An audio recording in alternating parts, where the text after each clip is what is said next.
Meet 82-year-old Mrs. Ajoke Muhammed, now called Mama, wife of former head of state, General Muritala Muhammed. The unceremonious death of her husband in 1976 marked a new chapter in the life of Mrs. Ajoke Muhammed. At 33, the reality of her new status as a widow dawned on her. Besides, her businesses could not thrive because of government's ban on importation at that time.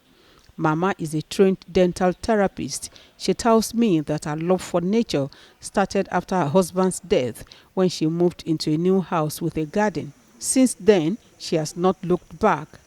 They have life. Plants are living things. Like a Trojan, she says determination has made her relentless in the pursuit of her found love. After 8 years, those ones started fruiting at the age of 12. But this one started fruiting at 8. And since then, they've never stopped fruiting. As they drop a set of fruits, the new sets are forming on the tree. And this bismarckia that used to be such a rare commodity, for me it became so common that we have over 200 plants. In the last decades, this 20-hectare garden has become Mama's second home, where plants of various shapes and sizes, including those going into extinction, are conserved. Indeed, for over 3 decades, Mama has been on a mission to conserve, propagate, and disseminate forgotten indigenous plants. This garden boasts of the largest private collection of palms in West Africa. Welcome to Mama Ajoke Muhammad's garden, where nature lives. Serene, cool, and calm, this garden boasts of many adorable plants. People love to come to gardens like this. When you come, you don't want to go home. Whenever I come here, it's in the evening that I enjoy it most, when everybody has gone home and the place is very quiet, tranquil. You see a different color on the leaves. Even the flower, the color you see in the afternoon is different from what you see when it's in the evening. Even the scent of the plants, the scented ones, their scent in the afternoon is different from their scents in the evening. And then, that we need trees to survive. At the heart of the garden is this blind garden, where the sound of water provides a good therapy for the human soul. Ken and Diego is a Kenyan forester. He specializes in genetics and tree improvement. In the last 4 months, he has lived in Nigeria, and his place of assignment is Mama's garden.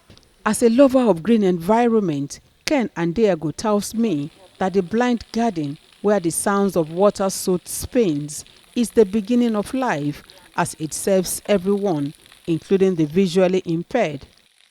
Significantly, is for those people who can use their hearing sense to gain from the environment.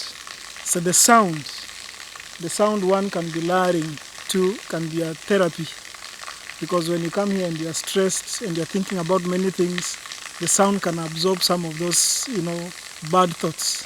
So you come out of this place when you're a bit relieved.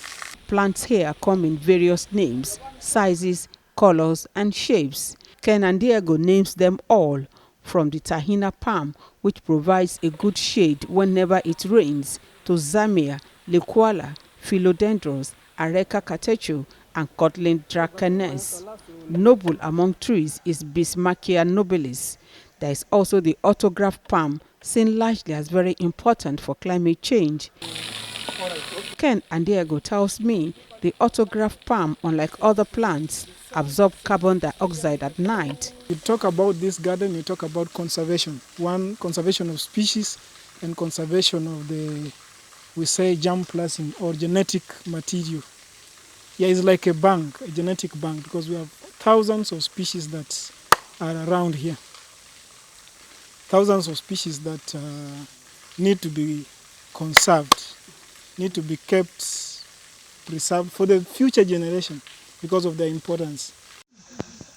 On this visit, we met the wife of Nigeria's former Vice President Dolapo Shibajo. She's also a lover of nature and a good collector of plants. She says the Tahina palm remains her favorite as she takes me through a world of love for nature. Favorite garden in the whole of Abuja. Many times when I visit, they have to drag me out of here when it's getting dark because I don't want to go home. Each plant is a world on its own, and I cannot even imagine the joys of tending a garden as big as this. Each plant is unique. The leaves, the patterns, the colors, the flowers, it's just infinite. And if you have a home that's surrounded by plants, it not only beautifies your home, it's also a way of teaching. So plants give so many messages about life that you can stand shoulder to shoulder, and each person has their space, and each person is beautiful, and each person is celebrated. Plants also teach us to be our own person. The color in one is different from the color in another. The time one flowers is different from the time another flowers. So plants teach me particularly to be myself. Today, through Mama's tutelage, many young men and women are finding love in plants. One of them is Hawa Khalil. She tells me why every human should develop love for plants and gardens. Nature is everything. I urge everybody to be in touch with nature and to not cut down trees, because that's also a huge problem we're facing now. There are a lot of deforestation within the region, especially with climate change in our community. Nature is indeed at its best here. Beautiful scenes from many plants add to the allure of this serene environment, away from the hustle and bustle of everyday life. Lovers of plants speak beautifully about their significance for humanity, and honestly, if you ask me, I don't feel like leaving this environment. The message here is a world full of plants will address the challenge of climate change. Ajoke, TVC News, Abuja.